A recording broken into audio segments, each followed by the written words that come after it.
Hello students, welcome to our beautiful platform the Diamond Academy. तो बेटा हम आज की क्लास शुरू करते हैं। आपका चैप्टर चल रहा था बायोलॉजिकल क्लासिफिकेशन, सभी को पता होगा, और उसमें हम किंगडम मोनेरा को कंप्लीट कर चुके थे कल लास्ट लेक्चर में, और आज हमें स्टार्ट करना है किंगडम प्रोटिस्टा। तो हम किंगडम प्रोटिस्टा को स्टार्ट करने वाले हैं। किंगडम प्रोटिस्टा पर जाने से पहले एक बार मैं शॉर्ट में आपको पूरा किंगडम मोनेरा को रिवाइज़ करा देती हूँ। तो पहले हम चलते हैं बेटा रिवीजन की तरफ। अगर मैं आपको प्रीवियस लेक्चर की बात करूं कि एग्जैक्टली हमने प्रीवियस लेक्चर में क्या पढ़ा था, तो प्रीवियस लेक्चर में हमने आर्की बैक्टीरिया और उसके बाद में बेटा हमने यू बैक्टीरिया को डिस्कस किया था। तो यहाँ पर हम रिवीजन की बात करें तो हमने क्या डिस्कस किया था आर्की बैक्टीरिया के बारे में। आर्की बैक्टीरिया क्या होते हैं? ये वो बैक्टीरिया होते हैं जो किसी हार्श कंडीशंस में मिलते हैं, यानी अनफेवरेबल कंडीशंस में मिलते हैं। और इसका रीज़न था इनकी यूनिक सेल वॉल, कि इनकी जो सेल वॉल है वो डिफरेंट होती है, जिसकी वजह से ये हार्श कंडीशन में भी सर्वाइव कर पाते हैं। और अगर आर्की बैक्टीरिया की बात करें तो हमने यहाँ पर डिस्कस किया था मिथैनोजेंस को, कि जो मार्शी एरिया में मिलते हैं मिथैनोजेंस। फिर हमने डिस्कस किया था हेलोफाइल्स को, कि जो सॉल्टी कंडीशंस में मिलते हैं हेलोफाइल्स हो गए। और फिर उसके बाद हमने डिस्कस किया था थर्मो एसिडोफिल्स को। किसको बेटा? Thermo acidophils.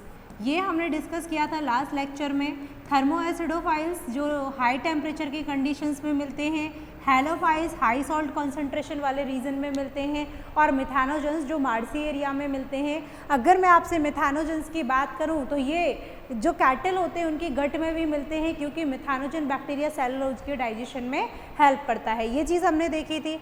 उसके बाद बेटा हमने बात की थी किसकी? यू बैक्टीरिया की। तो यू बैक्टीरिया को हम और क्या बोलते थे? ट्रू बैक्टीरिया, याद करो। और मैंने आपको बोला था कि अगर ये मोटाइल होंगे तो इनमें फ्लैजिला प्रेजेंट होगा, इनकी जो सेल वॉल है वो रिजिड होती है। और यू बैक्टीरिया के अंदर फिर हमने डिस्कस किया था किसको बेटा? साइनो बैक्टीरिया को। किसको डिस्कस किया था? साइनो बैक्टीरिया का दूसरा नाम उस ब्लू ग्रीन एल्गी क्या होता है बेटा? Blue green algae. हम भले इसको ब्लू ग्रीन एल्गी बोल देते हैं, लेकिन एक्चुअल में ये क्या है? बैक्टीरिया है। तो साइनो बैक्टीरिया को हमने डिस्कस किया था। साइनो बैक्टीरिया में हमने क्या देखा था कि ये फोटोसिंथेटिक होते हैं। क्या होते हैं ये? फोटोसिंथेटिक, अपना खाना खुद बनाते हैं। इनमें फोटोसिंथेटिक पिगमेंट प्रेजेंट होता है। कौन सा पिगमेंट होता है? Chlorophyll A. तो हमने ये चीज़ डिस्कस की थी। उसके बाद हमने कहा था इनमें एक स्पेशल शैल प्रेजेंट होती है जिसे हम हेट्रोसिस्ट बोलते हैं। हेट्रोसिस्ट बेटा नाइट्रोजन के फिक्सेशन में हेल्प कराती है। तो हमने ये डिस्कस किया था।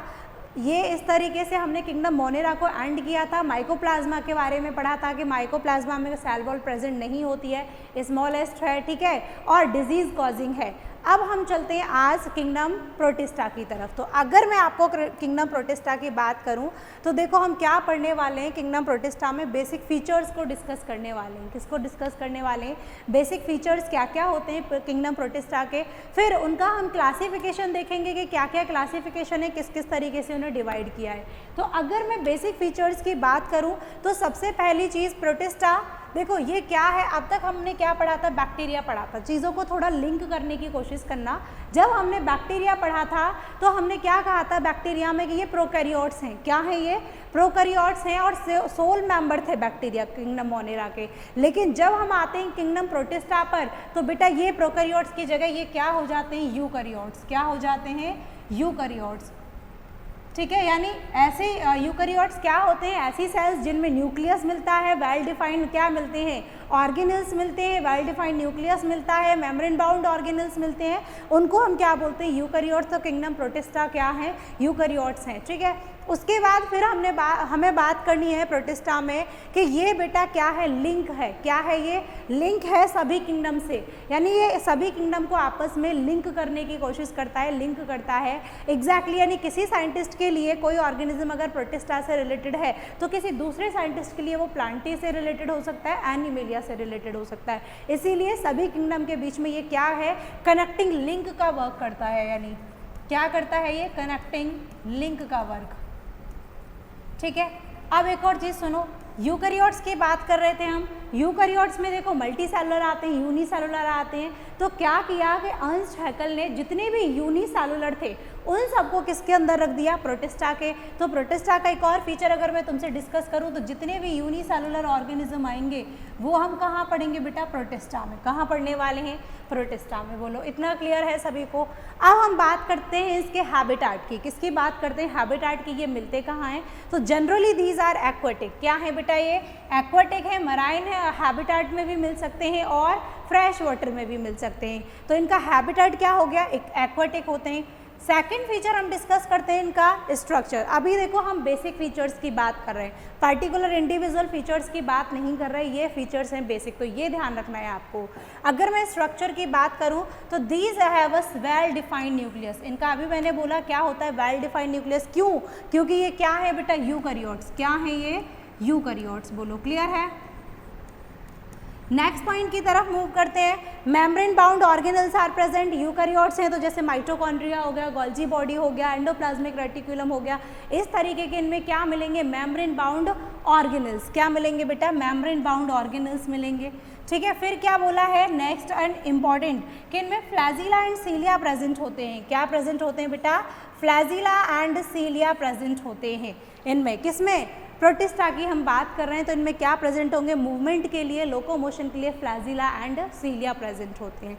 अब देखो न्यूट्रिशन, नेक्स्ट पॉइंट है आपका न्यूट्रिशन, नेक्स्ट फीचर।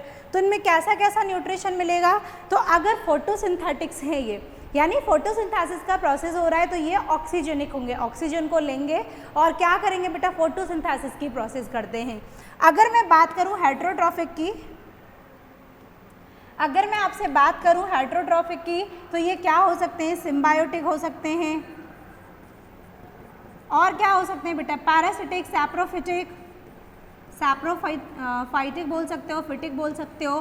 तो हेटेरोट्रॉफिक में आपको ये तीनों कंडीशन देखने को मिल जाएंगी, सिम्बायोटिक, सैप्रोफिटिक और पैरासिटिक। ठीक है, अब हम चलते हैं इनके क्लासिफिकेशन की तरफ। किसकी तरफ चलते हैं, इंपॉर्टेंट यहाँ से है कि प्रोटिस्टा को आखिर क्लासीफाई किस तरीके से किया गया, तो on the basis of nutrition, उनके न्यूट्रिशन को बेस मान करके किस बेसिस पे क्लासीफाई किया, 3 बेसिस में क्लासीफाई किया।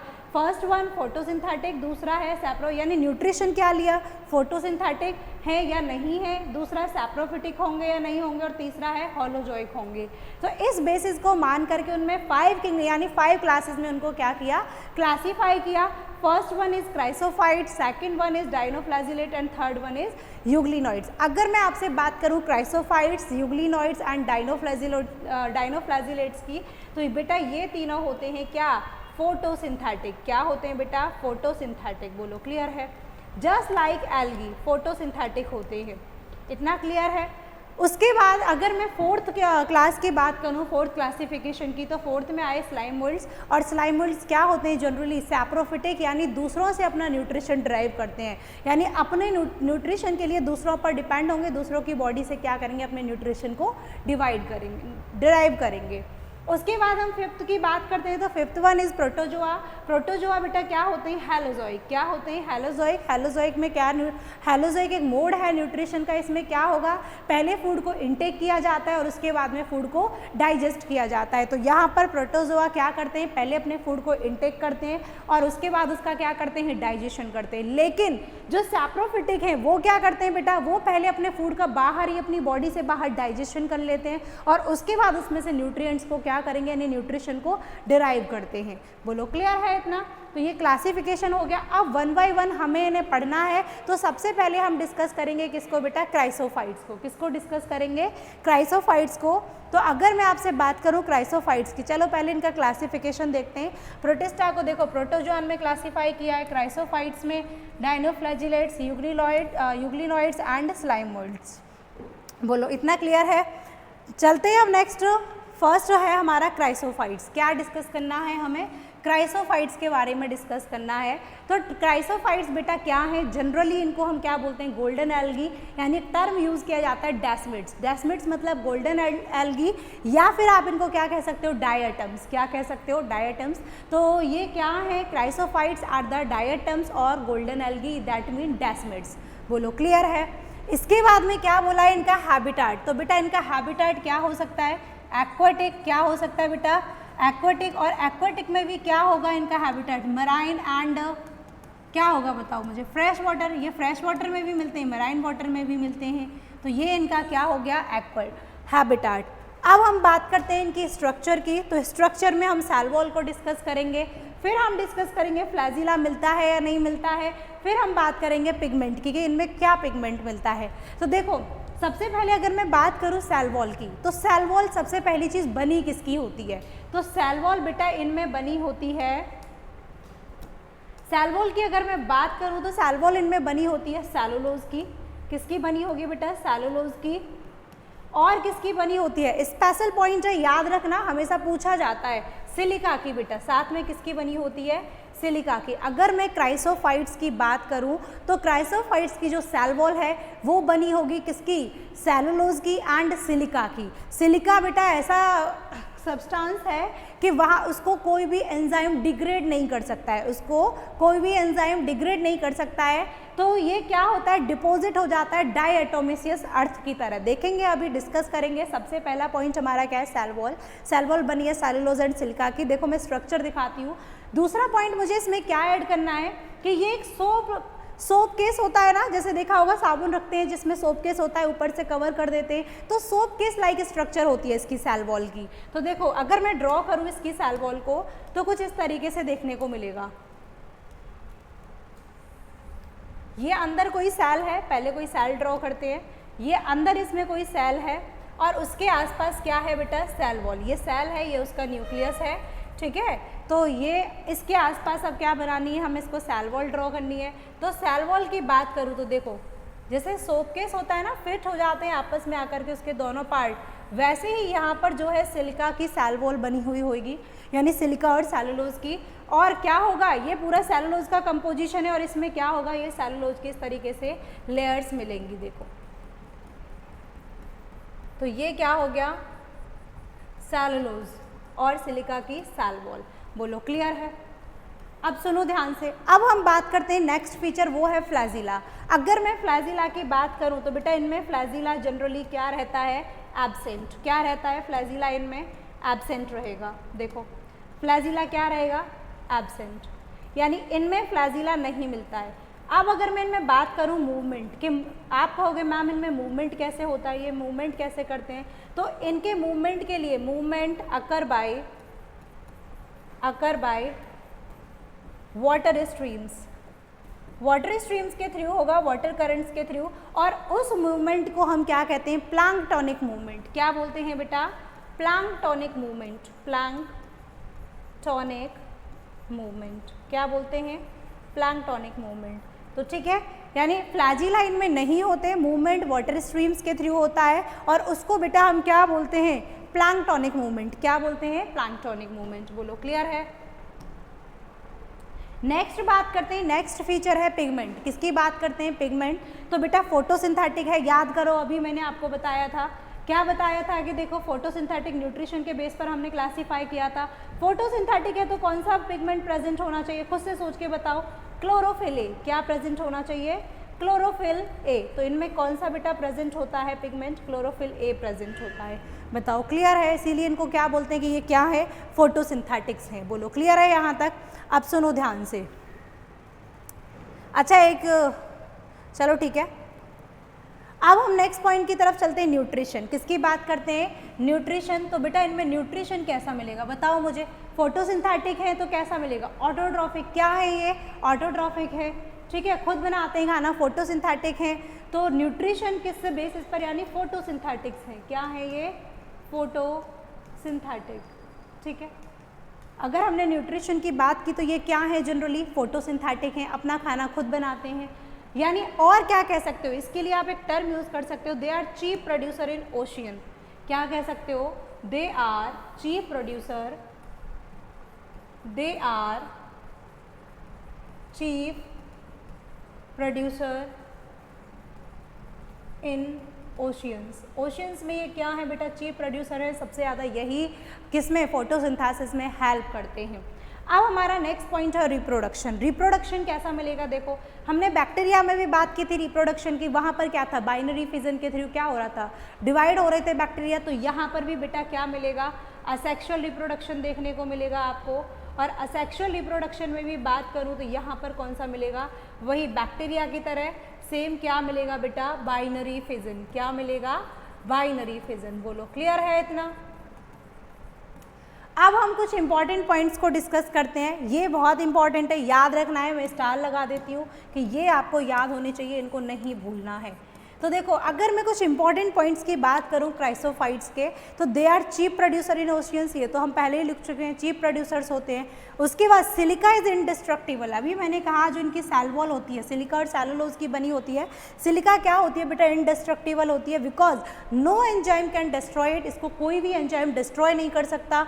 सो गेट एक्यूमुलेटेड, इसीलिए ये क्या हो जाती है, एक्यूमुलेटेड हो जाती है एट बॉटम ऑफ अर्थ, अर्थ के बॉटम पर। और क्या हो जाती है, डाईएटोमेसियस अर्थ का फॉर्मेशन होता है। यानी एक जगह वो चीज़ें इकट्ठी होती रहेंगी और क्या बना लेंगी, डाई एटम्स की अर्थ, यानी अलग वो बन जाएगा।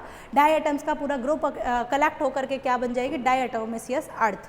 बोलो क्लियर है। क्या यूज़ है इसका, ये क्या होती है, ग्रिटी होती है नेचर में। कैसी होती है बेटा, ग्रिटी।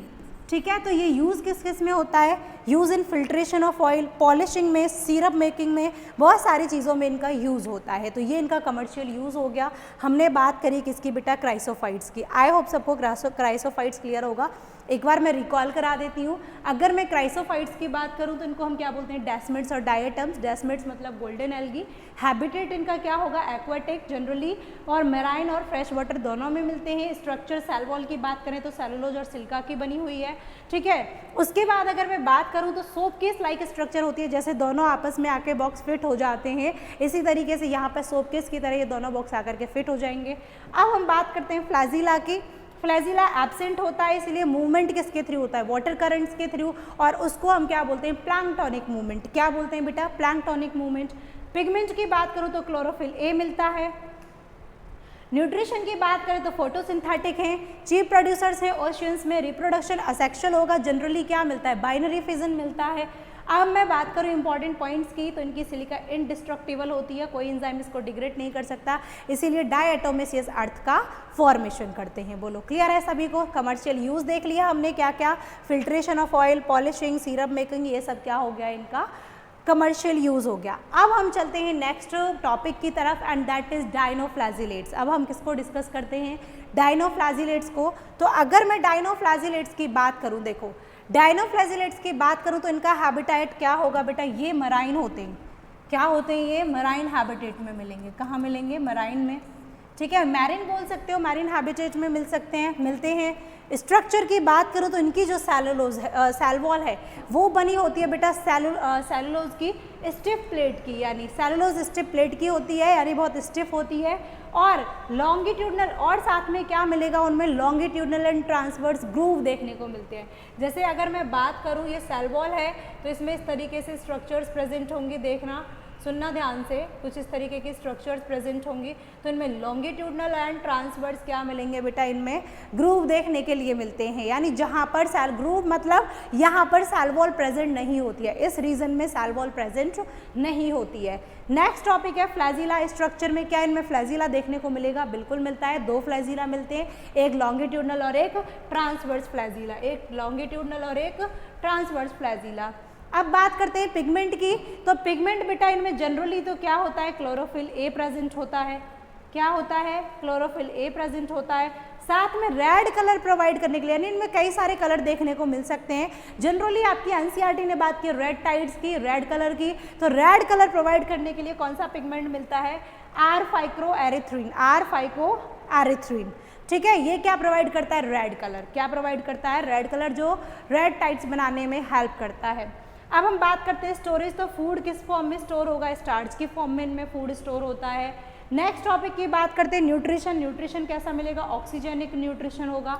अब देखो स्पेशल पॉइंट्स की बात करें तो रेड टाइड्स बनाने में हेल्प करते हैं।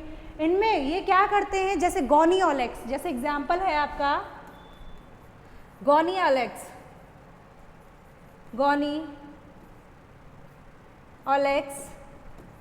गोनियोलेक्स की मैं बात करूं तो बेटा वो क्या है, टॉक्सिक सब्सटेंस प्रोड्यूस करता है, जो क्या करते हैं, एक्वाटिक लाइफ को किल कर देते हैं। यानी some produce toxins toxic substance produce करते हैं, जिसकी वजह से जो एक्वाटिक लाइफ है बेटा उसकी क्या हो जाती है, डेथ हो जाती है। क्या हो जाती है, उसकी डेथ हो जाती है। तो ये आपका क्या हुआ, डायनोफ्लैजिलेट्स। आज की क्लास में हमने क्या कवर किया है, स्टार्ट किया था प्रोटिस्टा को, फिर हमने क्राइसोफाइट्स को डिस्कस किया, देन हमने किसको डिस्कस किया बेटा, डायनोफ्लैजिलेट्स को।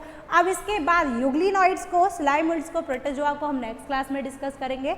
आज के लिए सिर्फ इतना ही। आई होप सारी चीज़ें आपको क्लियर होंगी। देखो बेटा, जो मैंने पढ़ाया है आपको पॉइंट्स के फॉर्म में लिखाया है। क्यों? क्योंकि एनसीईआरटी की हर एक लाइन इंपॉर्टेंट होती है। अब मैं आपको थ्योरी बना के तो नहीं पढ़ा सकती इस चीज़ को, तो मैंने ये आपको किसके फॉर्म में कन्वर्ट कर दिया है, पॉइंट्स के फॉर्म में। आई होप सबको समझ आया होगा, सारे पॉइंट्स क्लियर होंगे। सो आज के लिए सिर्फ इतना ही। अब आगे के टॉपिक्स को नेक्स्ट क्लास में डिस्कस करेंगे।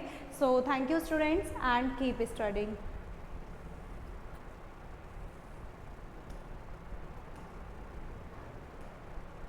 Thank you.